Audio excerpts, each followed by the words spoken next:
Yani hivi sasa ni kuhusiana na mazishi ya alikuwa kiongozi wa kanisa Katoliki duniani Papa Francis, lakini pia mchakato wa kumpata kiongozi mpya wa kanisa hili ambalo inaelezwa kwamba lina wafuasi zaidi ya bilioni 1.4 duniani kote, na tunaendelea kukujuza mfululizo wa masuala muhimu ya kuyafahamu kuhusu mchakato wote huu, na hivi sasa tunaungana na Padri Dr. Joseph Mosha ambaye ni paroko wa parokia ya Mtakatifu Toma wa Aquino, chuo kikuu cha Dar es Salaam, ambaye pia ana uzoefu, amewahi kuishi Roma kwa takriban miaka 6 na ni msomi pia wa kanisa Katoliki.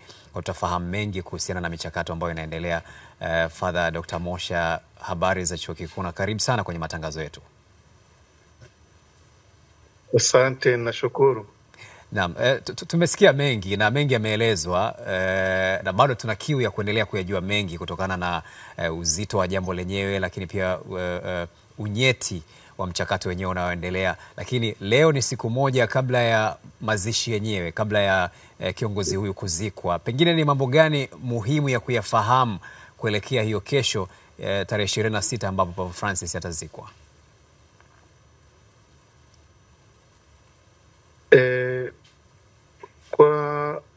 Kwa kawaida mazishi ya Papa yanaamsha amu na hisia za watu wengi, viongozi wengi, hata wasio wa Katoliki, na hivyo ni watu tunategemea kwamba kesho kutakuwa na ugeni mkubwa katika nchi ya Vatican na viunga vyake, na vilevile tunategemea kupata coverage kubwa sana hiyo ya kawaida ya kidunia. Lakini ibada itakuwaje? Wazi bado mpaka sasa hivi watu wanaendelea kutoa heshima zao za mwisho. Itafika muda fulani jioni kutakuwa na ibada maalum kwa ajili ya kufurika jeneza, na kama mtakuwa mnaona tangu uhamisho mwili wake kutoka kule alipokuwa amefariki katika nyumba alikuwa anaishi, walikuwa wanauleta katika kanisa kuu la Mtakatifu Petro Vatican, lilikuwa liko wazi na watu walikuwa wanatoa heshima zao za mwisho, walikuwa wanatoa katika namna ambayo ni ya wazi. Lakini basi leo jioni, usiku muda fulani maalumu, tafunikwa rasmi kwa ajili ya kwenda kwa ajili ya misa ya kesho. Na misa inakuwa ni misa ya kawaida ya mazishi kama anavyozikwa Mkristo mwingine. Na inatarajiwa ongozwe na Kardinali Angelo Parolin, Kardinali Giovanni Battista Re. Yeye ndio anaitwa Dean of the Cardinals. Katika ule urika wa kardinali kuna kiranja wao, ndio huyu anaitwa Giovanni Battista Re, atakayeongoza ibada hiyo ya misa ya maziko. Na baada ya hapo basi baada ya misa ni wazi kama tumeshasikia hapo nyuma kwamba Baba Mtakatifu, kwa kawaida kwanza Baba Watakatifu huwa mara nyingi wanazikwa pale pale kwenye kanisa la Mtakatifu Petro. Chini ya kanisa kuna makaburi ambayo ni kwa ajili ya mababa watakatifu, na wako wengi wamezikwa huko. Sio kama mababa watakatifu wote 265 waliotangulia wamezikwa katika makaburi hayo, lakini kuna wengine ambao wamezikwa sehemu nyingine nchi kwa sababu fulani. Lakini hata Baba Mtakatifu Francisco naye itakwenda kipekee. Yeye aliandika wili yake kwamba anaomba atakapokufa basi aweze kuzikwa katika moja ya makanisa makubwa manne ya kipapa yaliyoko mjini Roma, linaitwa kanisa la Maria Maggiore au Mary Major. Liko umbali kidogo kutoka hapo Vatican, ni kama mwendo wa kilomita 7-8 hivi, lakini ndani ya mji wa Roma. Ni kati ya moja makanisa makubwa yaliyoko mjini Roma.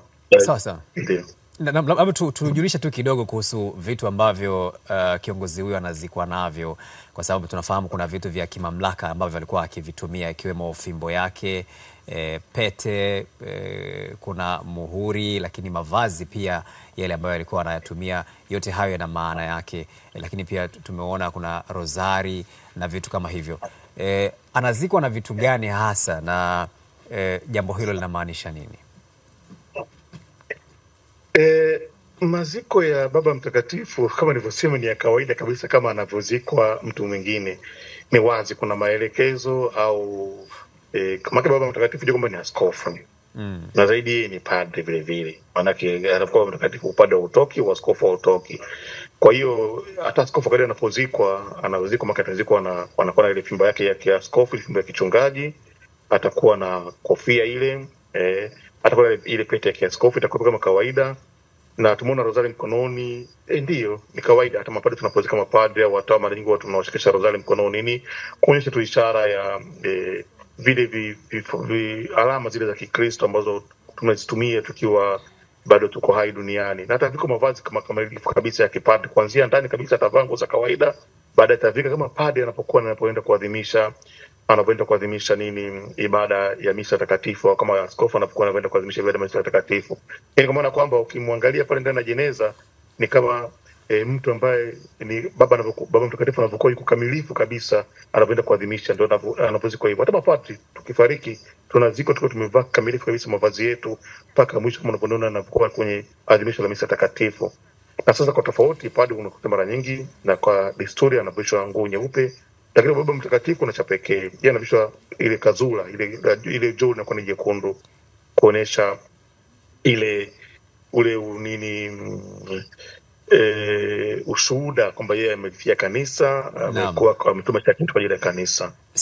Sasa baba, tutarejea kwako hapo, lakini kwa muda huu hebu tuangalie baadhi ya mambo muhimu ambayo mtazamaji wetu pia anapaswa kuyafahamu kuhusu mchakato wote huu. Tumekuwa tukikujulisha mtazamaji kuhusu mambo kadha wa kadha ambayo ni muhimu kuyafahamu kuhusiana na mchakato wote unaoendelea. Na Mercy, hebu tuambie kwa sasa ni jambo gani ambalo umetuandalia kwa leo? Wacha tumjuze mtazamaji orodha ya maeneo ambayo yalikuwa ni asili.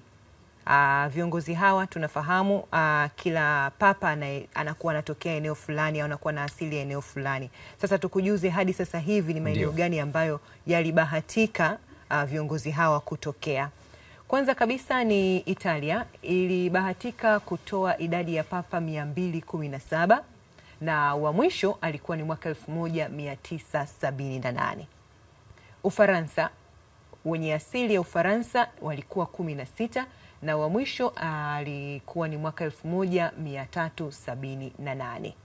Ujerumani ilitoa idadi ya papa 6 hadi sasa walio na asili ya Ujerumani, na mara ya mwisho alikuwa ni mwaka 2013. Na huyu ndio aliyemwachia huyu Papa Francis ambaye ndio tunatarajia kumzika hivi sasa. Kwa upande wa Syria, waliokuwa na asili ya Syria ni 5 na mara ya mwisho ilikuwa ni mwaka 741. Ugiriki 4, mara ya mwisho ilikuwa ni mwaka 258.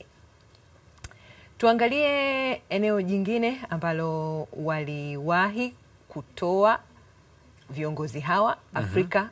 Papa waliokuwa na asili ya Afrika hadi sasa hivi ni 3 na wa mwisho alikuwa ni mwaka 400. Kwa hiyo ile hoja ambayo imekuwa ikielezwa kwamba tunataka tuwe na papa wa kwanza Mwafrika. Hapana. Kwa hiyo ni hoja ambayo labda pengine watu ambao hawajui historia